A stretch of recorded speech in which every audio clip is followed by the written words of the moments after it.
Okay, this is Amarilla Beach. This is in Lipaong, Panglao, Bohol. Yeah, free entrance lang ito.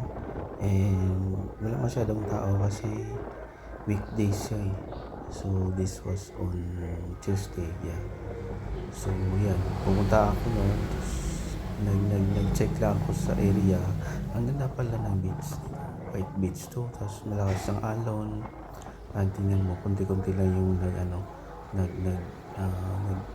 nag-swimming. And may mahaba pati doon, diretso pa rin doon, no? Kaya lang hindi na ako nakapunta kasi nga hindi madaanan ng sasakyan. Ito naman yung papuntaan naman ito ng White Beach. Tanawag nilang White Beach or Amarilla Beach. Ito yung beach front nila. Ang lakas ng alon, grabe pa eh. Ang lakas ng alon. And sarap maligo dahil wala masyadong tao. And ang ganda pa dito is mayroon siyang parking area. Libre lang to, walang bayad. Kahit yung parking fee, wala, donation lang.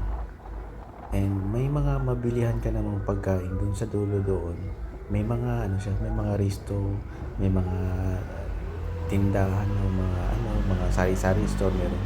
So pwede kang pili ng mga yusi, mainom, tsaka beer, yan. Ang ganda ng beach front to. White beach siya na. Tapos lakas ng alon. Grabe, ang ganda. Balik ako dito balik ako dito kung meron akong dalang damit. Kasi pumunta ako dito, galing akong field work. Nag-check lang. Ano kayang meron dito? So, ang ganda. Ang ganda pala ng area ng Bohol. Grabe ang Bohol, guys. Ang ganda. Beach lang, no? White beach yan, powdery. White beach. Tapos, lakas ng alon, grabe. May isa pa